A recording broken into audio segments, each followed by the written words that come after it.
Hi everyone, it's Mrs. Lerda here for another Read Aloud story time. Today's story is going to be What Was I Scared Of? And it's one of my class's favorite Dr. Seuss books for me to read. It's one of the lesser known Dr. Seuss titles. So, What Was I Scared Of is originally contained in Dr. Seuss's book, The Sneetches and Other Stories. We know that this is the front cover. We know that this is the back cover. The name of the story is the title. The title is The Sneetches and Other Stories. Now, after the reading of the story, I do have some activities that I would like to tell you all about to go along with the story for today's lesson. So we will turn to the middle of the book to What Was I Scared Of? And I forgot to mention that this book is by our favorite author, Dr. Seuss. And the Cat in the Hat has decided to show up periodically throughout this video, so don't mind him. He's been sneaking around, boys and girls. Well, I was walking in the night, and I saw nothing scary, for I have never been afraid of anything. Not very.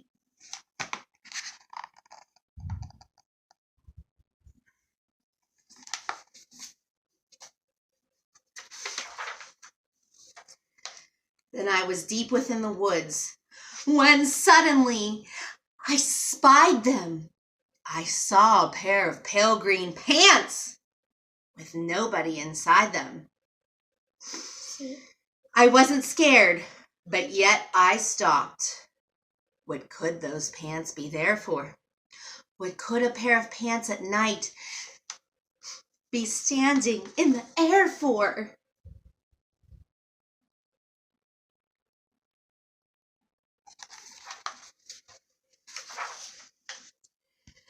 And then they moved. Those empty pants, they kind of started jumping. And then my heart, I must admit, it kind of started thumping. So I got out fast as I could go, sir. I wasn't scared, but pants like that I did not care for. No, sir.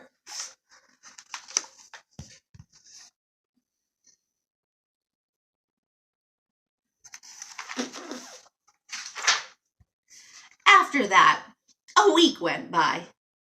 Then one dark night in Greenwich, I had to do an errand there. I had to fetch some Greenwich spinach. Well, I had fetched the spinach, and I was starting back through town when those pants raced round the corner and they almost knocked me down. I lost my Greenwich spinach. I didn't even care. I ran for home, believe me. I really had a scare. Now, bicycles were never made for pale green pants to ride them, especially spooky pale green pants with nobody inside them.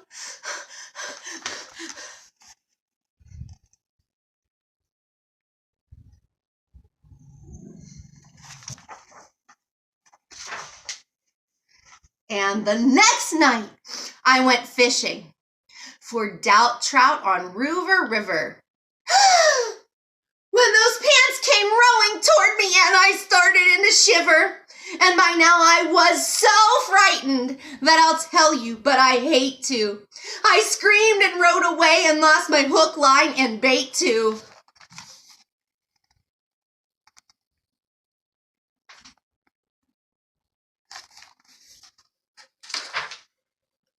I ran and found a brickle bush. I hid myself away. I got brickles in my britches, but I stayed there anyway. I stayed all night the next night too. I'd be there still, no doubt. But I had to do an errand. So the next night, I went out.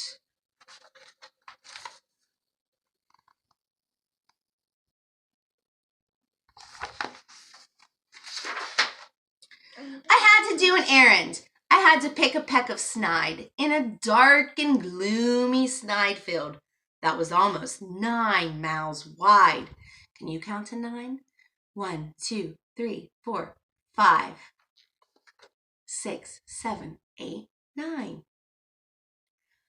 I said, I do not fear those pants with nobody inside them. I said and said and said those words. I said them, but I lied them. Yeah. They lied. They lied them.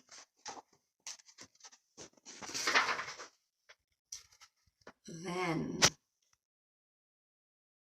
the next thing that I knew,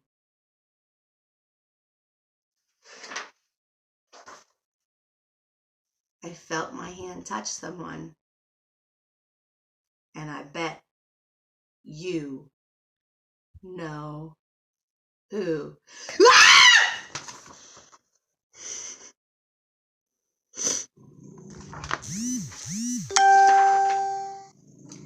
And there I was, caught in the snide, and in that dreadful place, those spooky empty pants and I were standing face to face. I yelped for help, I screamed, I shrieked, I howled, I yelled, I cried. Oh, save me from those pale green pants with nobody inside.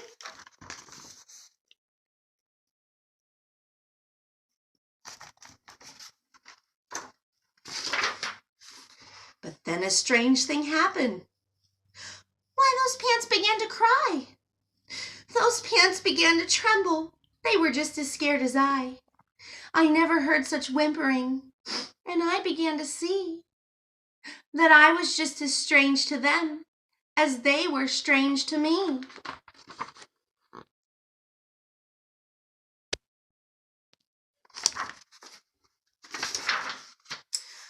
I put my arm around their waist and sat right down beside them. I calmed them down, poor empty pants, with nobody inside them.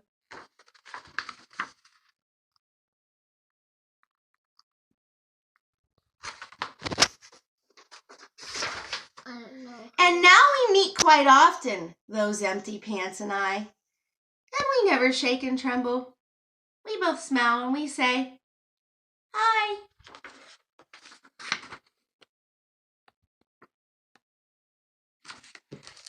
Well, I hope you all enjoyed the story, folks, by our beloved author, Dr. Seuss. I just wanted to add that there are several themes that go along with this story, several lessons that can be taught. One lesson, most importantly, is you can never judge a book by its cover. Somebody may look a certain way that is different than what we expect someone to look like, but until you get to know them, you really don't know whether they are nice or not. And more often than not, they are a nice person. It's always great to teach your children discernment. It's always great to teach your children to be cautious, but at the same time, also make sure that you teach them that just because somebody may look different than you, that doesn't mean that they're scary or bad. So teach them to, be cautious, but to also see the good in people and to also not judge a book by its cover. Now, there are several lessons, several little activities that can be done with this story. One thing that I suggest would be to sequence the story. Talk to your children about the order in which the events occurred. Oh The animal was walking through the forest. He met the pants. He met the pants again on a bicycle.